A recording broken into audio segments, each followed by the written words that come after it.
Alright, what's up Dragon Brood? Today we're going to be taking a look at some budget decks. We've now been playing Standard for about a week with Dominaria United, and some different decks have made their way to the forefront that are at least playable without pushing your budget too hard. So we're going to talk about 4 different decks today that should be fairly easy to build if you don't have a lot of rares and mythics, or if you're just light on cash if you're trying to build them in paper. So let's go talk about them.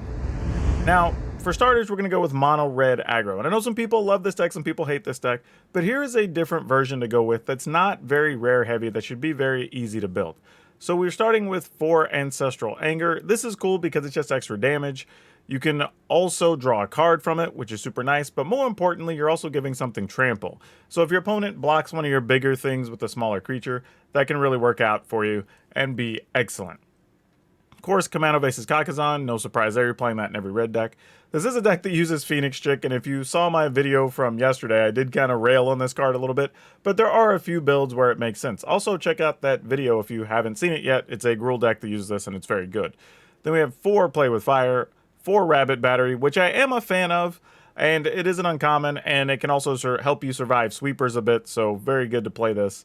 Then we have one of the newer cards, which is Electrostatic Infantry, which every time you play an instant or a sorcery, you get to put a +1/+1 counter on it. So we do have a few more instants and sorceries in this list than we had before. As you've already seen, there's already Ancestral Anger and Play with Fire, so that's already 8.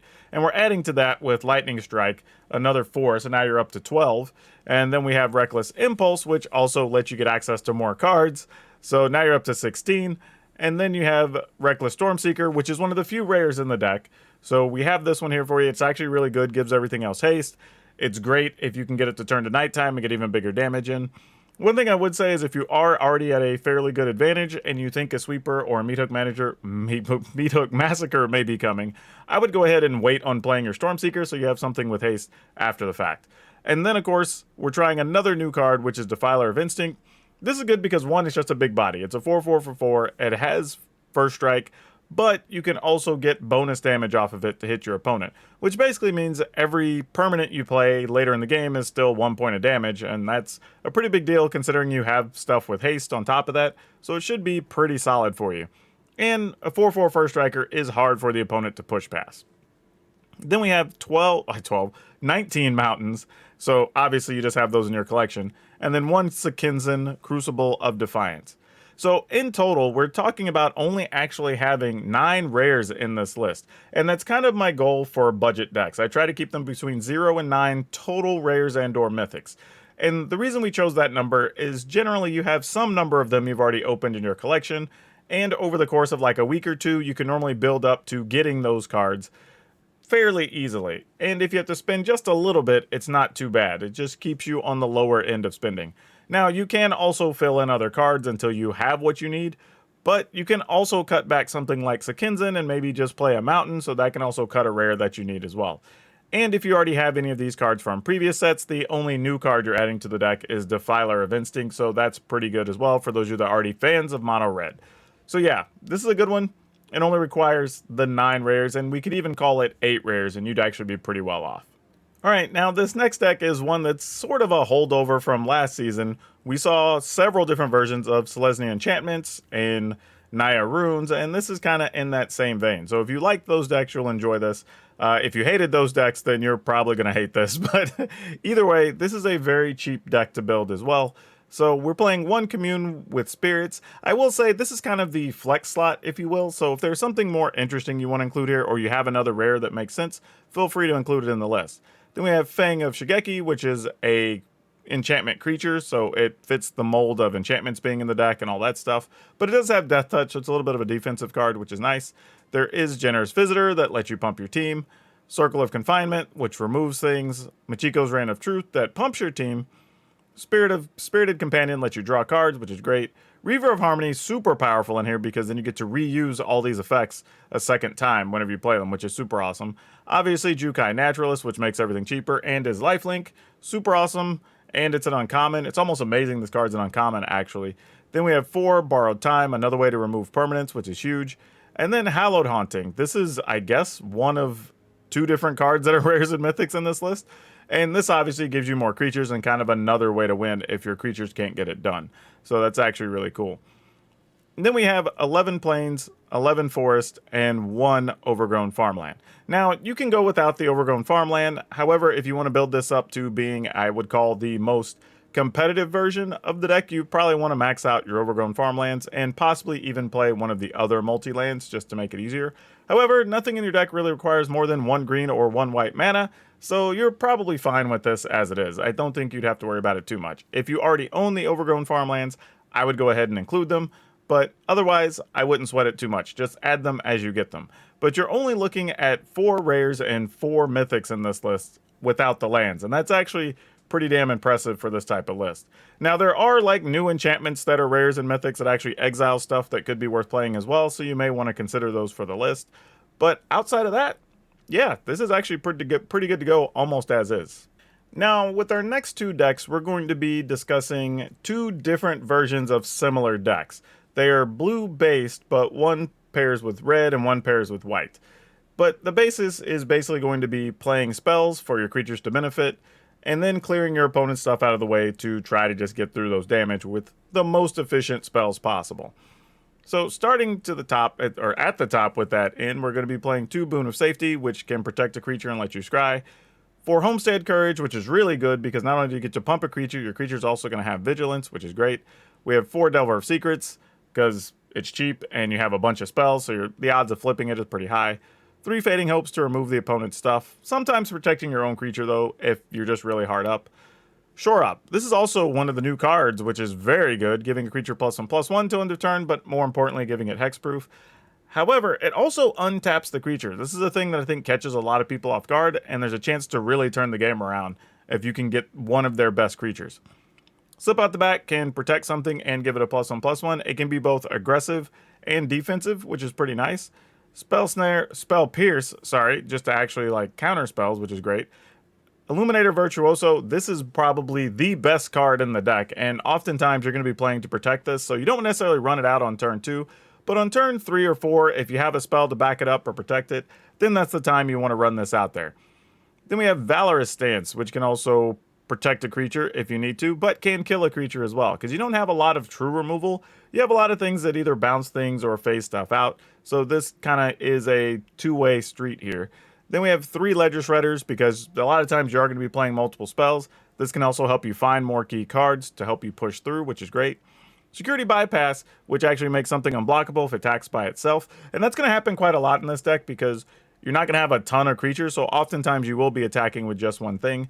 And then Conniving can help you find extra cards, which is also key. Of course, Storm Chaser Drake, which can draw extra cards because we have a ton of things that can target creatures. And then March of the Swirling Mist. This is another card that can be used both offensively and defensively, and it is very good. I mean, during your opponent's end step, you can remove any blockers wherever they have, and there's Alpha Strike for the win. Or if they go to just wipe out the board or something else, you can just phase out your creatures and they come back on your turn, ready to attack again. Very good card, and don't forget that you can discard cards from your hand to do either of those effects if you need to get more targets. Lands, this is going to be a little different, and don't panic here just for a second because I know this is a budget list. But we have Iganjo, 3 Plains, 5 Islands, 1 Aurora, 4 Attica Waste, and 4 Deserted Beach. Now you may be asking, why'd I show a deck with all these rare lands if this is a budget list? I would say in here, just split the difference on the white-blue land. So where there's 4 Attica Waste, put in 2 Islands, 2 Plains. Where there's 4 Deserted Beach, put in 2 Islands, 2 Plains. And that'll actually still get you pretty close if you don't have those. However, I included them for anybody who wants it. They know what they can work up to and just have those numbers if they want to try to build to the best playable list. However, without those, you're really only looking at 6 rares and or mythics. You've got 3 Ledger Shredders and 3 March of the Swirling Mist, and that's it. So this is a pretty budget list as well. It comes in much on the cheaper end, and really not much you're looking at adding from the new set that would be inexpensive. The only cards you're adding from the new set, I believe, are actually commons and uncommons. So you're actually getting off very cheap here with this list. So if you were fans of this and you already have some previous version of it, I say go ahead and play this because you don't have to make a lot of adjustments, and it actually has been performing fairly well on the ladder when I've seen people run into it. Okay, now as I mentioned previously, this is the other version of that deck we just saw. This is Izzet color, so we're playing red and blue, and I guess more people would refer to this as Izzet Delver, whereas the other one would be Azorius Delver if you just need a title for it. but these are actually very similar decks in style. However, they're going to play differently because with the other one, a lot of times you're trying to protect the Virtuoso. Here you have a few other things that have just direct damage that can actually kill the creatures that would be in your way, but also be able to take down a Planeswalker easily or even have finishing damage for your opponent. So these are going to be definitely a preferential thing on your style of play or even what colors you like to play.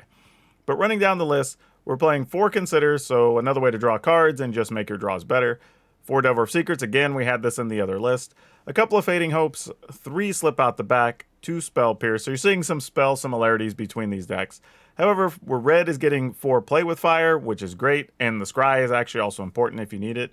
We're trying out 3 Impulse in this list, which lets you look at the top 4. You can put 1 in your hand and the rest on the bottom. So again, if you're looking for a defensive card to maybe protect something or a counter potentially, or maybe you're even just looking for something to get rid of the opponent's threat, this is a very good card for that, and it's instant speed. We're playing 2 Ledger Shredders in this list. I do think if you own more, it's probably worth it to go to 3, maybe even 4, but 2 in this list. And then we've got 3 Make Disappear, which is another quality early counter. Now, one of the other new cards that's actually very good for this list and happens to only be an uncommon is Electrostatic Infantry. It's a 1/2 with trample, but every time you play an instant or sorcery, it gets a +1/+1 counter. The reason this is very cool is kind of twofold. One, that usually cards like this give that effect only until end of turn. This card, however, does let you get a permanent +1/+1 counter, and that is huge in a deck that's loaded with spells. Additionally, it has trample, so once it starts getting to like a 4 power or 5 power, it does become a real threat for the opponent. Not to mention that if they try to double block it, you can often bounce or remove one of the blockers and really just get extra damage in and cause all types of chaos for your opponent. Then we're playing Lightning Strike, which is one of the newer cards. I have one of my older versions in here, but it did come out in Dominaria United, so you can just play those. Then we have 3 Haughty Djinn, which is a pretty sizable flyer. It's an X4 where X is equal to the number of instants and sorceries you have in your graveyard, which is going to often be 5 or 6 plus, so that's great. But it also makes your spells cheaper, which is huge because then your Make disappears and your Impulses only cost 1.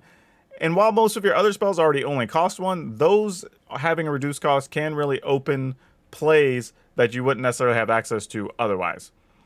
Now, lands, we've got 9 islands, 1 Otawara, 3 mountain, 1 Sekinzen, and kind of the same situation we had with the last deck list where we got 4 Shivan Reef and 4 Stormcarved Coast. Again, I would say for budget reasons, if you want to split the difference and you wanted to play 2 island and 2 mountain in place of the reefs and 2 island and 2 mountain in place of the Stormcarved Coast, I think that's totally reasonable. However, I would probably only add like 3, maybe, well, I guess go ahead, just split them and you'll be safe. No reason to go out of your way. I think that's going to be fine. It's the easy way to figure it out. Same thing on the Sekinzen and the Otawara. If you don't own those, just add another island, add another mountain. But I'm going to include these in the list, so if you want to build up to it, again, you know what lands to look for and what to include in your list, especially if you're newer. I think it's nice to have that roadmap to follow as you get more cards. However, when we're looking at just new cards to add, really you've got Haughty Djinn as the only new rare that you need. And the number of rares in here, according to my count, is only 5 rares and mythics. And no mythics, actually, just 5 rares. So this is actually pretty cool when you're talking about 2 Ledger Shredder and 3 Haughty Djinn. And again, I think if you don't own some of the other cards or you do already own Ledger Shredder, I don't think there's anything wrong with going to a 3rd one of those as well.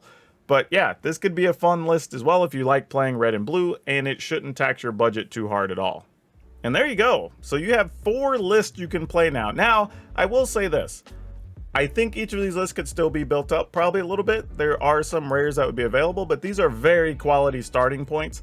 And I see nothing wrong with these lists if you wanted to play them on the ladder. I think they will be fairly competitive against everything you're going to run into. And each of them should be reasonably easy to play and figure out. But spend some time learning them if you are new to the game and haven't played those particular styles of decks.